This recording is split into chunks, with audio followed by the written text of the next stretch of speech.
जिल्हाधिकारी आम्ही सारे लोक वारंवार सांगतोय, SIR सुरू झालाय, तुमच्या मतदार नोंदणीमधल्या जुन्या याद्या रद्द झाल्या आहेत, जुनी यादी रद्द झाली आहे, आता नवीन यादी तयार करण्यासाठी काम चालू आहे।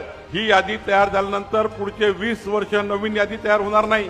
या यादीमध्ये तुमचं नाव आलं नाही, तुम्ही हा विचार कराल मागच्या यादीत माझं नाव होतं, या यादीत तसं नाही आहे, जुनी यादी रद्द झाली आहे। आता आपल्याला कोणत्याही परिस्थितीत 17 ऑगस्ट पर्यंत आपलं नाव आहे की नाही चेक करून घ्यायचं आहे।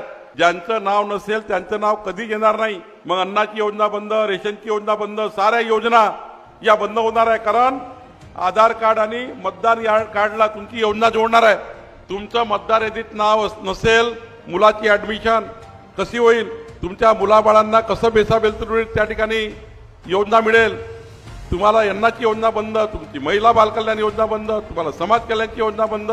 उद्याच्या बेलतरुडीत राहून काही फायदा होणार नाही। घर आहे पण फायदा नाही, कारण मतदारच नाही आहे, हक्कच नाही आहे, ना गावावर हक्क ना मतदारावर हक्क। आणि म्हणून माझी विनंती आहे, बेलतरुडीत राहणारा नागपूर जिल्ह्यातल्या प्रत्येक माणसाला, प्रत्येक मतदाराला माझी विनंती आहे की 17 ऑगस्टच्या आत आपला फॉर्म भरून घ्या।